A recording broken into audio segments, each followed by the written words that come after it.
बगल में छोरा, शहर में डिंडोरा। सर्दी का मौसम था। आंगन में 3 महिलाएं बैठी थीं। एक महिला लाल मिर्च के डंठल तोड़ रही थी और 2 महिलाएं उसके साथ बातें कर रही थीं। मिर्च के डंठल तोड़ने वाली महिला अचानक कहने लगी, अरे बहना, अभी अभी मेरा लड़का यही खेल रहा था। वह देखो, वस्ता भी यही पड़ा है। मालूम नहीं कहाँ गया। ये कहते हुए महिलाओं से फिर बतियाने में लग गई। शाम हो गई थी। झुटपुटा होने को हुआ। उसके साथ बैठी महिलाएं चली गई। फिर उसे अपने लड़के की याद आई। कभी कहीं जाता नहीं था। आज मालूम नहीं कहाँ चला गया था। वह अपने लड़के को देखने पड़ोसियों के यहाँ गई। पूछती फिरी कि मेरा लड़का तो नहीं खेल रहा है। पड़ोसियों ने कहा कि मेरे लड़के तो यही खेल रहे हैं। आस पड़ोस में पूछकर वह घर वापस आ गई। 5 साल का लड़का था। वह घर और पड़ोस के अलावा कहीं जाता नहीं था। अब तो उसने रोना शुरू कर दिया। आस पड़ोस से औरत और लोग बाग आ गए। पता चला कि लड़का कहीं चला गया है। परिवार तथा पड़ोस के कई लोग शहर में इधर उधर ढूंढने निकल पड़े।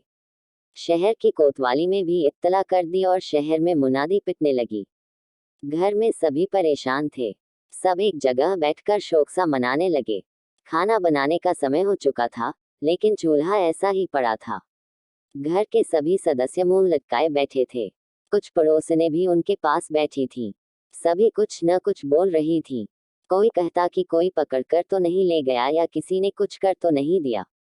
लड़के की माँ के मन में रह रहकर तरह तरह के स्थान आ रहे थे। सर्दी कुछ बढ़ गई थी। एकाएक चादर लेने के लिए लड़के की माँ कमरे में गई। जैसे ही उसने वहां से चादर उठाई, उसकी नजर लड़के के चेहरे पर पड़ी। उसका लड़का सो रहा था। लड़के को लेकर उसकी माँ आंगन में आई। लड़का पसीना पसीना हो रहा था।